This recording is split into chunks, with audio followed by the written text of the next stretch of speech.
Well, as you can see, we got it back on the frame. That lift did level it out pretty good so far from just looking at it. But right now what we're trying to fix is this body is tweaked.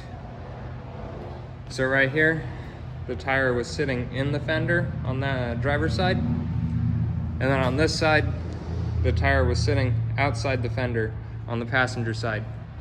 So if you come over here, you can see when they jumped it or crashed it or whatever, it cracked this panel here.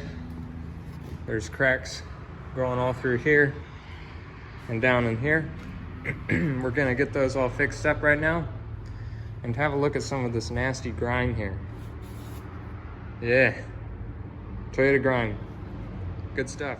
All right, we got this one crack fixed up here, and now went a little bit too far.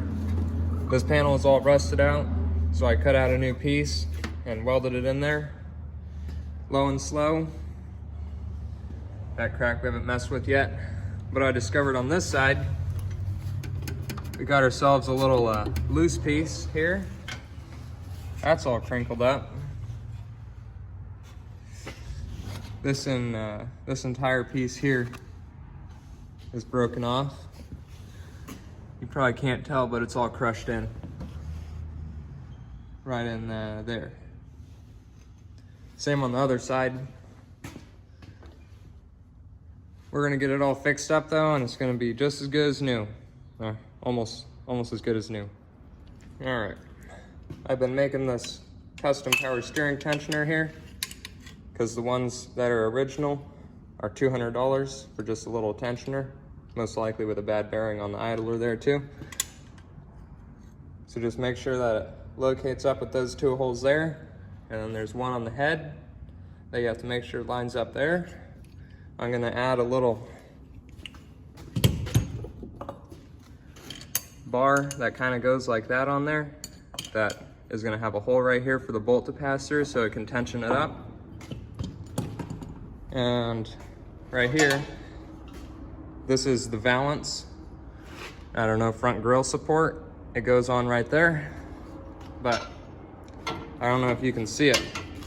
That front beam right here on the frame comes out further than the last one.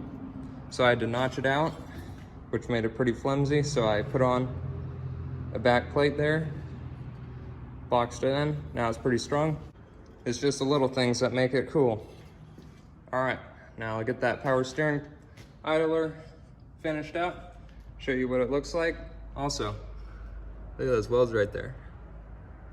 What I've been doing every time is I go way too slow, so my welds just turn out like that.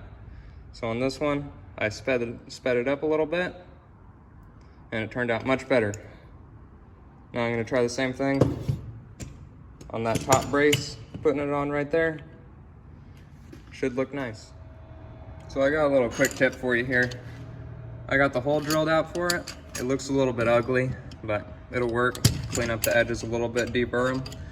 But before you weld it up, make sure you drill out the hole and drill it from the inside of the radius there, because if you try to drill it from the outside there, the drill bit's just gonna slide around. You're not gonna be able to get any holes drilled. So just drill one hole right there and then another one right there to slot it out a little bit, and then work up through the drill sizes till they touch, and then file it out and it'll make a little slot. It's an easy way of doing it instead of buying expensive tools. Got it tacked. Make sure that you slide it back and forth down the slot there. Make sure that the bolt is still aligned with the hole, doesn't touch anywhere. Now I'm gonna get it welded up. Hopefully it looks like this one right here. Fingers crossed. All right, just got done welding it.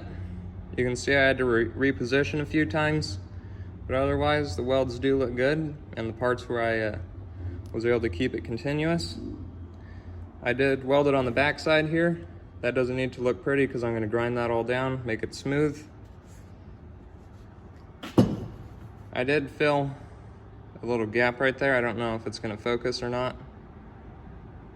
Yeah, it's not gonna focus, but I filled a little gap there. Gonna smooth the transition out a little bit. Gonna smooth that edge out right there. Paint it up, and it should be done. All right, I got the mount painted up and on there.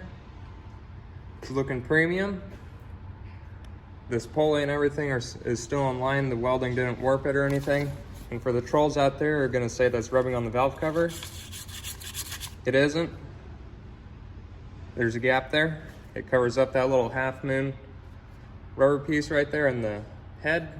Cover up all the oil leaks real nice. Now about these right here, these paint stripes, that's just temporary. I wanted to get it painted up so it wouldn't rust overnight because it was leaking in here due to tornado weather.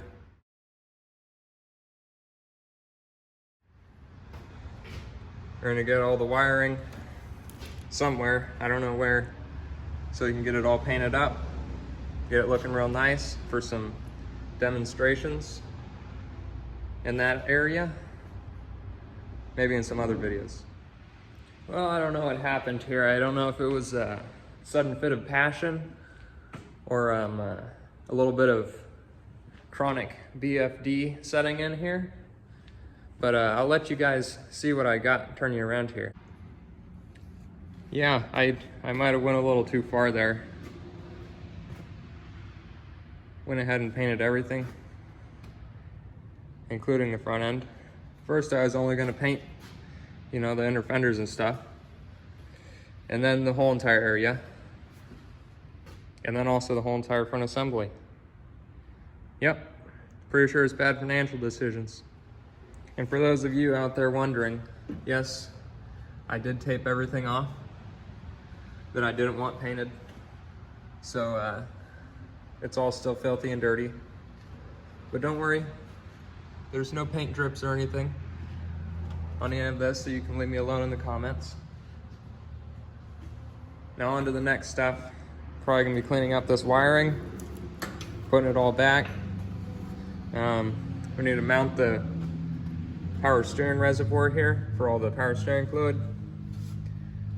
Gonna need to figure out some sort of setup for an antifreeze overflow tank.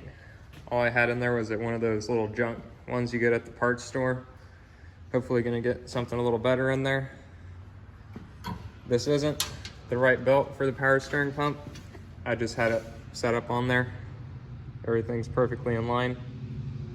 I don't know if you guys can see it, but it's all in line. It's all gonna be good and straight in there.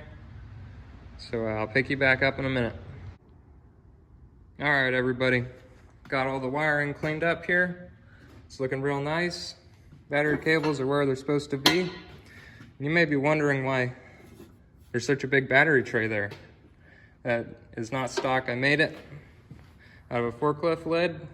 It works pretty good, bolted down at the bottom. When it's tightened up, it doesn't move at all. Got the new lower hose in here. The old one was blown out and needed to be replaced. Power steering looking good. It's all lined up. Got the fan on there. Got this wiring cleaned up a whole bunch. It used to be a mess. You wouldn't believe it. This stuff was going in every single different direction. Got this tied up here. Used to just be dangling around, would zap every once in a while. Not good. This stuff is looking pretty drip. No paint drips, if you know what I mean. Now if you come over here, not sure if you're gonna be able to see it very well, but I did have to trim the tunnel up here a little bit. Otherwise, fits like a dream. It's gonna be real nice having a 5-speed in there.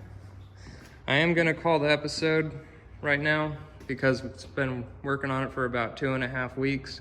It's gonna be a whole lot of editing. The video is probably gonna be 30 minutes or something long. Gonna have to shorten it up a little bit. If you found this helpful and liked it, like and subscribe. If you want to share this with anybody who you might think would be interested in it, that'd be great. More cool stuff coming along. Gonna finish this up in the 3rd episode. Gonna give you a full breakdown on how much it cost and what we did to it. You know, basically everything about it. Gonna show you it driving around, maybe a 0 to 60, who knows? That power steering pump's probably gonna drag the speed down a little bit. You used to be able to get a 0 to 60 in around 12 seconds. Pretty quick. Anyways, if you liked it, hope you did. Key out.